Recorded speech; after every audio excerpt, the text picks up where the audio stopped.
Muli nagbitaw ng radio challenge ang Philippine Coast Guard nang mamataan ang barko ng China Coast Guard sa coastline ng Zambales. Nakatutok si Nico Wahe. Matapos mamataan noong January 9, muling pumasok sa loob ng exclusive economic zone ng Vessel 3304 ng China Coast Guard. Namataan ito 70 to 80 nautical miles mula sa coastline ng Zambales. Ni-radio challenge ito ng mga PCG personnel na sakay ng BRP Teresa Magbanua na nagpapatrolya sa lugar. You are advised that you are currently sailing within the Philippines Exclusive Economic Zone. Ayon sa Philippine Coast Guard, dalawang bagay raw ang nakikita nilang dahilan kung bakit sunod-sunod ang illegal na paglalayag ng China sa Zambales. We believe that this is a way for the Chinese Coast Guard to drive away the Filipino fishermen.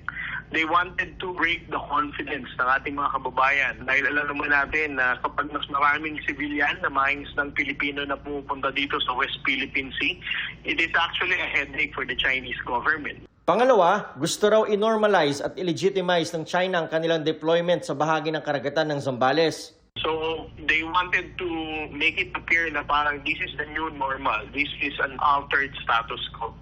So our role now on the part of the Philippine Coast Guard is to challenge this kind of behavior of China para hindi sila magwagi sa narrative nila. Ang maritime law expert na si Dr. J. Batombakal, tinawag itong isang palabas ng China. Sabi nga ng iba, nananadya yun. That is the way by which China is trying to make it appear that they are exercising authority and jurisdiction in that area. So palabas yun. Pero sapat naman daw ang mga ginagawang hakbang ng Pilipinas sa pagtaboy at pagprotesta laban sa China. So as long as they're not doing anything more than just sailing through, then the most we can do is simply watch and wait. And if they make it appear nga, they make a statement or undertake an activity which tries to show that they're exercising jurisdiction, then our response will be that we do not recognize any such exercises of jurisdiction. Tama rin daw na lawakan ng defense cooperation ng Pilipinas kasama ang ibang bansa gaya ng Japan, Australia, South Korea at Taiwan.